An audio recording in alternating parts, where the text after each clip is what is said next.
have a Florida family who are really pioneers in a brave new world. They have volunteered to be the first ever to have microchip identification devices implanted into their body. You've already heard them say it.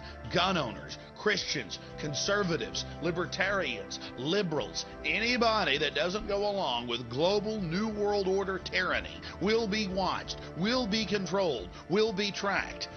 The New World Order gang has a reason they want to control you. Simply put, that reason is to make you and your family bow down, submit, and worship their hidden masters. To bow down to the bull or Baal, the evil bird god, Satan, who is the owl who sees in the dark and who, through these world leaders, is watching over his kingdom. The goal is the subversion of the whole of humanity, total domination over the earth, to turn men and women through fear, intimidation, and psychological manipulation to embracing these wicked spirits as friends of humankind upon their physical return to reign over all kindreds, peoples, and tongues. These puppets of the devil salute one another with the hand sign of the horned one, representing Baal, or the bull, or horned goat and horned owl. They are widespread throughout the world and represent some of the most famous and powerful men and women on earth, not just in politics, but entertainment, science, industry, and yes, sad to say, even religion under the guise of Christianity and other major religions. The evidence is in. The vast majority of the great men and mighty men of the earth are worshippers of Satan and his minions. The New World Order is not just about control, power, and economics. It's about spiritual deception. It's about deceiving the human race so that these wicked spirits can separate mankind from his maker and torment their souls for an eternity in hell.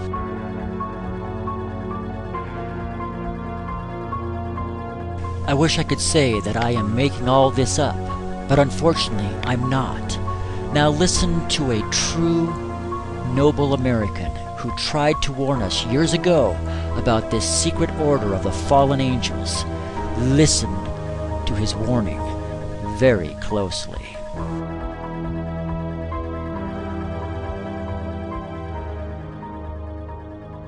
The very word secrecy is repugnant in a free and open society. And we are, as a people, inherently and historically opposed to secret societies, to secret oaths, and to secret proceedings. We decided long ago that the dangers of excessive and unwarranted concealment of pertinent facts far outweighed the dangers which are cited to justify it. Even today, there is little value in opposing the threat of a closed society by imitating its arbitrary restrictions. Even today, there is little value in ensuring the survival of our nation if our traditions do not survive with it. And there is very grave danger that an announced need for increased security will be seized upon by those anxious to expand its meaning to the very limits of official censorship and concealment. That I do not intend to permit to the extent that it's in my control. And no official of my administration, whether his rank is high or low, civilian or military, should interpret my words here tonight as an excuse to censor the news, to stifle dissent, to cover up our mistakes, or to withhold from the press and the public the facts they deserve to know.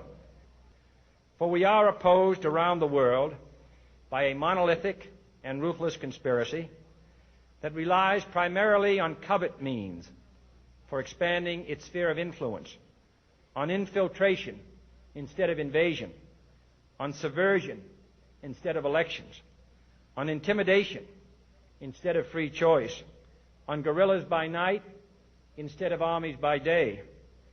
It is a system which has conscripted vast human and material resources into the building of a tightly knit, highly efficient machine that combines military, diplomatic, intelligence, economic, scientific, and political operations. Its preparations are concealed, not published. Its mistakes are buried, not headlined. Its dissenters are silenced, not praised. No expenditure is questioned, no rumor is printed, no secret is revealed. No president should fear public scrutiny of his program, for from that scrutiny comes understanding, and from that understanding comes support or opposition, and both are necessary.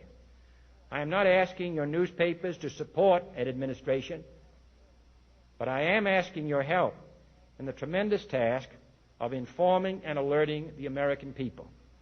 For I have complete confidence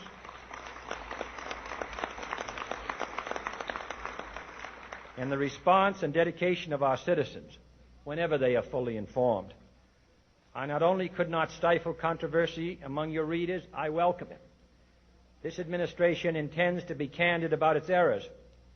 For as a wise man once said, an error doesn't become a mistake until you refuse to correct it. We intend to accept full responsibility for our errors, and we expect you to point them out when we miss them. Without debate, without criticism, no administration and no country can succeed, and no republic can survive. That is why the Athenian lawmaker Solon decreed it a crime for any citizen to shrink from controversy. And that is why our press was protected by the First Amendment, the only business in America specifically protected by the Constitution, not primarily to amuse and entertain, not to emphasize the trivial and the sentimental, not to simply give the public what it wants, but to inform, to arouse, to reflect, to state our dangers and our opportunities, to indicate our crises and our choices, to lead, mold, educate, and sometimes even anger public opinion. This means greater coverage and analysis of international news, for it is no longer far away and foreign, but close at hand and local. It means greater attention to improved understanding of the news, as well as improved transmission. And it means, finally, that government at all levels must meet its obligation to provide you with the fullest possible information outside the narrowest limits of national security. And so it is to the printing press, to the recorder of man's deeds, the keeper of his conscience, the courier of his news, that we look for strength and assistance.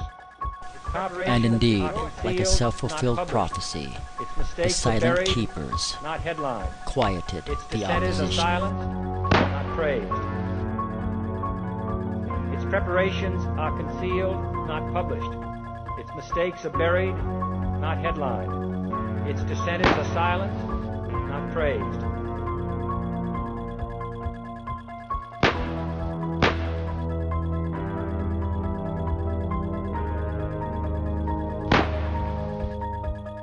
Any dissent is removed, and the masses, like cattle, are even now being psychologically conditioned to embrace the God of these powerful world leaders.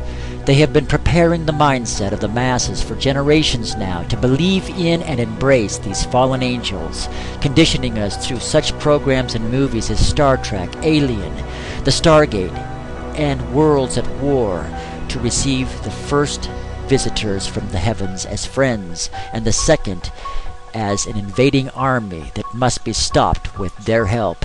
These extraterrestrial visitors will present themselves as an advanced alien race responsible for our creation, who have returned to help us to evolve to the next level of supposed enlightenment, to help us all discover the divinity within.